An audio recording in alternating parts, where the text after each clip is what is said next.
નમસ્કાર ગુજરાત વાસીઓ, ફરી એક વખત આપ સર્વે મિત્રોનું હાર્દિક સ્વાગત છે આજના તાજા અને નવા હવામાન સમાચારના વિડીયોની અંદર। મિત્રો, આજે થઈ છે 2 જૂન અને વાર થયો છે સોમવાર। અને મિત્રો, અત્યારે ગુજરાતના વાતાવરણમાં અચાનક ફેરફાર જોવા મળી રહ્યો છે। વાતાવરણીય ઉથલ પાથલ શરૂ થતી જોવા મળી રહી છે। ગુજરાતમાં ફરી એકવાર કાળા ડિબાંગ વાદળો આજે વહેલી સવારથી જ ગુજરાતના મધ્ય ગુજરાતના ભાગોની સાથે દક્ષિણી ગુજરાતના ભાગોમાં અત્યારે વાદળોના ઘેરાતા જોવા મળી રહ્યા છે। સાથે સાથે મિત્રો, જો વાત કરીએ તો અત્યારે 70થી લઈને 80 કિલોમીટર પ્રતિ કલાકની ઝડપે ભારે પવનો ફૂંકાઈ રહ્યા છે।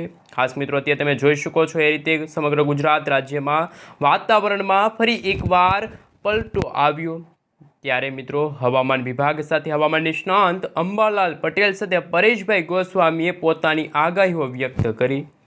આ અનુસાર મિત્રો, હવે પછીની કલાકો ગુજરાત માટે કેવી રહેશે એમના વિશે વાત કરીશું। સાથે સાથે મિત્રો, અત્યારે તમે તમારા મોબાઈલ સ્ક્રીનની અંદર જોઈ શકો છો તો અત્યારે ગુજરાત નજીક એક નહીં પરંતુ ત્રણ વરસાદી સિસ્ટમ આકાર પામતી જોવા મળી રહી છે।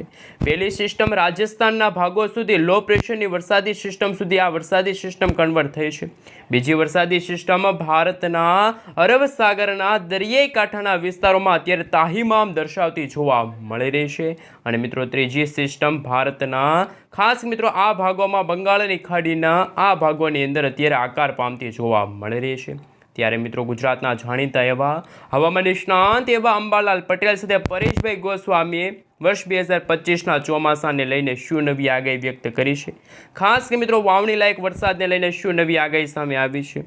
અને મિત્રો, આગામી 3 જૂન 4 જૂન અને 5 જૂનના સમયગાળા દરમિયાન ગુજરાતમાં કેવું રહેશે વાતાવરણ। કારણ કે મિત્રો, અત્યારે તમે જોઈ શકો છો ભારતના અરબ સાગરને અડીને આવેલા ભાગોની અંદર અત્યારે સાયક્લોનિક સર્ક્યુલેશન વરસાદી સિસ્ટમ આકાર પામતી જોવા મળી રહી છે।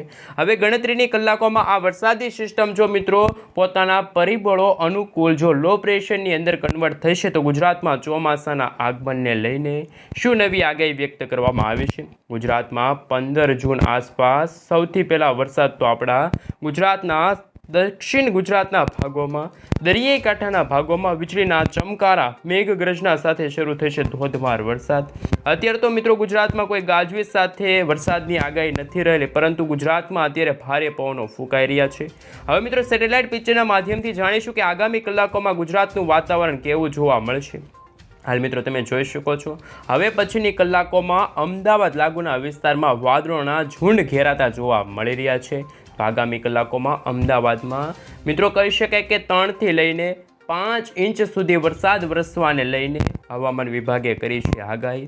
સાથે સાથે આપણા પાડોશી રાજ્ય રાજસ્થાન લાગુના વિસ્તારમાં પણ જો મિત્રો આ વરસાદી વાદળા છે એ મિત્રો ખાસ કરીને દિલ્હી એનસીઆરના કારણે જો મિત્રો આ વાતાવરણીય અસ્થિરતામાં ફેરફાર થશે તો આ વરસાદી સિસ્ટમ નીચે તરફ ગતિ કરશે તો ગુજરાતમાં ફરી જામશે વરસાદી માહોલ। આમ તો મિત્રો, અત્યારે હિન્દ મહાસાગરના ઊંડાણવાળા ભાગોની અંદર છૂટા છવાયેલા વિસ્તારોમાં અત્યારે વરસાદ વરસી રહ્યો છે। અને ખાસ મિત્રો, આ વરસાદી સિસ્ટમ છે એ જો મિત્રો પોતાની દિશા ફંટાવશે અને આગળ ઉત્તર દિશા તરફ આગળ વધશે તો ગુજરાતમાં આગામી કલાકોમાં ફરી જામશે ચોમાસા જેવો માહોલ। વીજળીના ચમકારા મેઘગર્જના સાથે ગુજરાતમાં તૂટી પડશે વર્ષ 2025માં પ્રથમ વાવાઝોડાને લઈને શું નવી અપડેટ આવી છે સામે। ખાસ મિત્રો, અત્યારે બંગાળની ખાડીના ઊંડાણવાળા ભાગોની અંદર જે અત્યારે લો પ્રેશર વરસાદી સિસ્ટમો બની રહી છે, સાથે બંગાળની ખાડીથી લઈને અરબ સાગરના ભાગો સુધી પણ અત્યારે સાયક્લોનિક સિસ્ટમ સ્ટફલાઇન વરસાદી માહોલ અત્યારે જામેલો હોય તેવા રહેલા છે હવામાન સમાચાર। હવે સાથે સાથે મિત્રો, આપણે જાણીશું ઇન્ડિયન મોન્સૂન ડિપાર્ટમેન્ટ તરફથી IMD તરફથી ગુજરાત રાજ્યને લઈને શું નવી આગાહી વ્યક્ત કરવામાં આવી છે। આગામી કલાકોમાં ગુજરાતના કયા વિસ્તારોમાં જોવા મળશે અતિ ભારે વરસાદ, મેઘગર્જના શરૂ થતી હશે મિત્રો। તે જ રાજસ્થાન લાગુના વિસ્તારમાં બની રહેલી જે વરસાદી સિસ્ટમ છે એ ગુજરાતને કેટલી અસર કરી શકે છે એમના વિશે પણ આપણે સવિસ્તાર જાણકારી મેળવીએ। એ પહેલાં મિત્રો, અત્યારે ઇન્ડિયન મોન્સૂન ડિપાર્ટમેન્ટ તરફથી હવામાન વિભાગ તરફથી સમગ્ર ગુજરાત રાજ્યને લઈને જે નકશો રજૂ કરવામાં આવી રહ્યો છે, ગુજરાતના કયા વિસ્તારોમાં રહેલી છે ભારે પવનો સાથે વરસાદની આગાહી એમના વિશે મિત્રો સવિસ્તાર જાણકારી મેળવીએ। મિત્રો, અત્યારે તમે જોઈ શકો છો તમારા મોબાઈલ સ્ક્રીનની અંદર અત્યારે હવામાન વિભાગ તરફથી ખાસ મિત્રો અત્યારે સમગ્ર ગુજરાત રાજ્યને લઈને જે નકશો રજૂ કરવામાં આવી રહ્યો છે, જેમાં ગુજરાતના કચ્છ, બનાસકાંઠા, પાટણ, મહેસાણા, ગાંધીનગર, દેવભૂમિ, દ્વારકા, જામનગર, મોરબી, સુરેન્દ્રનગર, બોટાદ, આ સાથે રાજકોટ, જૂનાગઢ, પોરબંદર લાગુના વિસ્તારમાં અત્યારે વાતાવરણ ચોખ્ખું જોવા મળી રહ્યું છે, સૂકું વાતાવરણ જોવા મળી રહ્યું છે, પરંતુ ગુજરાતના દરિયાઈ કાંઠાના ભાગોમાં ખાસ મિત્રો કરંટ પણ જોવા મળી રહ્યો છે. દરિયાઈ કાંઠાના ભાગોમાં માછીમારોને આગામી દિવસો સુધી માછીમારી ન કરવા માટે પણ હવામાન વિભાગે સાવચેત રહેવા માટેની કરી છે આગાહી. સાથે મિત્રો હવે પછીની કલાકોમાં સૌરાષ્ટ્ર સાથે દક્ષિણ ગુજરાતના ભાગોમાં પણ તૂટી પડશે અનાધાર વરસાદ. અને હવામાન નિષ્ણાત અંબાલાલ પટેલ દ્વારા ગુજરાતમાં 5 જૂનથી લઈને 9 જૂનના સમયગાળા દરમિયાન અંધારિયા વરસાદની કરી નાખી છે વર્ષ 2025ની સૌથી અગત્યની અને નકોર આગાહી. સાથે સાથે મિત્રો આપણે જાણીશું આજે કયા કયા વિસ્તારમાં જોવા મળશે છૂટા છવાયેલા વિસ્તારોમાં ફરી વરસાદ, જેમાં પંચમહાલ, અરવલ્લી, મહીસાગર, દાહોદ, આ સાથે ખેડા, આણંદ, વડોદરા, છોટાઉદેપુર, પંચમહાલ, આ સાથે ભરૂચ લાગુના વિસ્તારથી લઈને નર્મદા, આમ તો દક્ષિણી ગુજરાતના તમામ જિલ્લામાં જોવા મળશે આજે અનાધાર વરસાદ. પરંતુ મિત્રો ગઈકાલ તમે જોઈ શકો છો એ રીતે આવતીકાલે પણ વાતાવરણીય અસ્થિરતાના ભાગરૂપી ખાસ કે મિત્રો હવે પછીની કલાકોમાં બનાસકાંઠા, આ સાથે સાબરકાંઠા, હવે પછી અરવલ્લી લાગુના વિસ્તાર, ખેડા લાગુના વિસ્તારમાં પણ ધોધમાર વરસાદ વરસવાને લઈને હવામાન વિભાગે કરી છે મિત્રો ભારેથી અતિ ભારે વરસાદની આગાહી. સાથે મિત્રો હવે સૌરાષ્ટ્રના દરિયાઈ કાંઠાના ભાગો જેમાં તમે જોઈ શકો છો પોરબંદર છે, જૂનાગઢ છે, દીવ, સોમનાથ, આ સાથે અમરેલી, ભાવનગર લાગુના વિસ્તારમાં પણ અનાધાર વરસાદ વરસવાને લઈને હવામાન વિભાગે કરી નાખી છે આગાહી. પરંતુ મિત્રો હવે ગણતરીની કલાકો બાકી છે ફરી ગુજરાતમાં કમોસમી વરસાદ અને અતિ ભારે વરસાદ, ભારે પવનો ફૂંકાવાને લઈને હવામાન વિભાગે મિત્રો લેટેસ્ટ આગાહી વ્યક્ત કરી છે. આ સાથે મિત્રો તમે જોઈ શકો છો હવે પછીની કલાકોમાં ખાસ 5 જૂનના રોજ તમે જોઈ શકો છો આમ તો ગુજરાતના 60થી લઈને 70% જેટલા વિસ્તારોમાં જોવા મળશે અનાધાર વરસાદ. આ સાથે મિત્રો હવે પછી કચ્છ લાગુના વિસ્તાર છે, બનાસકાંઠા, પાટણ, મહેસાણા, દેવભૂમિ, દ્વારકા, જામનગર, આ સાથે મોરબી, સુરેન્દ્રનગર, અમદાવાદ લાગુના વિસ્તારમાં જે અત્યારે વાતાવરણ ચોખ્ખું જોવા મળી રહ્યું છે, પરંતુ વાતાવરણની અસ્થિરતાના કારણે ત્યાં પણ ફરી જામશે વરસાદી માહોલ. હવે મિત્રો આપણે વિન્ડીસ એપ્લિકેશનના માધ્યમથી જાણીશું રોહિણી નક્ષત્રને લઈને શું નવી આગાહી છે, ગુજરાતમાં ગરમી અને ઉકળાટનું પ્રમાણ કયા દિવસે ભારે જોવા મળશે અને ગુજરાતમાં જ્યારે વાતાવરણીય અસ્થિરતા જામી છે તો કમોસમી વરસાદના રૂપી ચોમાસાના આગમનને લઈને શું હવામાન વિભાગે અને હવામાન નિષ્ણાત અંબાલાલ પટેલ સાથે પરેશભાઈ ગોસ્વામીએ આગાહી વ્યક્ત કરી છે. મિત્રો હવે આપણે સેટેલાઇટ પિક્ચરના માધ્યમથી જાણીશું કે જે અત્યારે બંગાળની ખાડીના ઊંડાણવાળા ભાગોની અંદર જે લો પ્રેશર વરસાદી સિસ્ટમ બની છે એ ગણતરીની કલાકોમાં કઈ રીતે અને કઈ દિશા તરફ આગળ વધશે.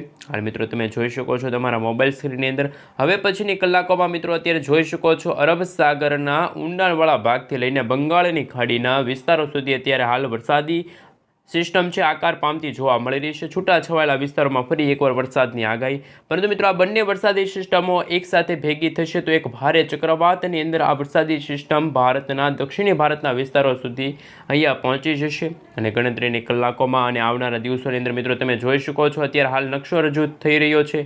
હાલ મિત્રો આ ભાગોની અંદર પણ અનાધાર વરસાદ વરસવાને લઈને પણ હવામાન વિભાગ છે એમના દ્વારા પણ મિત્રો અતિ ભારે વરસાદની આગાહી દર્શાવવામાં આવી છે.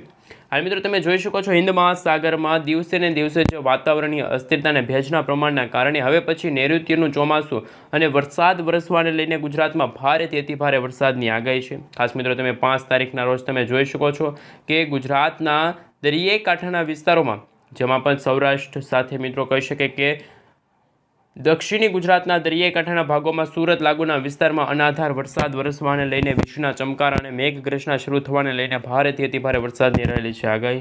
સાથે મિત્રો 5 તારીખના રોજ કચ્છ લાગુના વિસ્તારમાં પણ ફરી જામશે વાદળછાયું વાતાવરણ, કારણ કે પાકિસ્તાન લાગુના વિસ્તાર, કરાચી લાગુના વિસ્તારમાં જે વરસાદી સિસ્ટમ આકાર પામી રહી છે જો એ મિત્રો આગળ વધશે તો કચ્છ લાગુના વિસ્તારમાં પણ છૂટા છવાયેલા વિસ્તારમાં ફરી જામશે વરસાદી માહોલ. આ સાથે મિત્રો આગામી 7 તારીખના રોજ પણ તમે જોઈ શકો છો 6 તારીખના રોજ પણ એક નાનકડી એવી લો પ્રેશર વરસાદી સિસ્ટમ સુરતના તમામ વિસ્તારોને થમરોળશે અને મિત્રો આગામી કલાકોમાં ગુજરાતવાસીઓને ખાસ કરીને રહેવું પડશે સાવચેત, કારણ કે મિત્રો હવે પછી 5 તારીખના સમયગાળા પછી જે અત્યારે બંગાળની ખાડી અને અરબ સાગરના ઊંડાણવાળા ભાગોની અંદર નવી લો પ્રેશર વરસાદી સિસ્ટમ છે આકાર પામતી જોવા મળી રહી છે અને આ વરસાદી સિસ્ટમનો ઘેરાવો પણ ખૂબ જ ઘેરાતો જોવા મળી રહ્યો છે. વીજળીના ચમકારાની સાથે મેઘગર્જના સાથે ગુજરાતમાં ચોમાસાના આગમનને લઈને આ ગ્રાફ દર્શાવવામાં આવી રહ્યો છે. જેમ જેમ મિત્રો આ સિસ્ટમ આગળ વધતી જશે, વાતાવરણીય અસ્થિરતા જોવા મળશે. એમ મુંબઈ લાગુના વિસ્તારમાં તો ચોમાસાએ વિધિવત રીતે પ્રવેશ મેળવી લીધો છે, પરંતુ ગુજરાતમાં આગામી 12 જૂનના સમયગાળા દરમિયાન ગુજરાતમાં ચોમાસાનું આગમન થતું હોય એવી રહેલી છે હવામાન વિભાગની લેટેસ્ટ આગાહી. આ સાથે મિત્રો તમે જોઈ શકો છો, ખાસ કરીને હવે પછીની કલાકોમાં ભારતના દરિયાઈ કાંઠાના ભાગોમાં, જેમાં તમે જોઈ શકો છો, ખાસ કરીને અતિ ભારે વરસાદ, ભારે પવન ફૂંકાવાને લઈને હવામાન વિભાગ સાથે મિત્રો હવામાન નિષ્ણાત અંબાલાલ પટેલભાઈ સાથે પરેશભાઈ ગોસ્વામી દ્વારા પણ અત્યારે ગુજરાતને લઈને અગત્યની અને ભારે અને નક્કોર આગાહી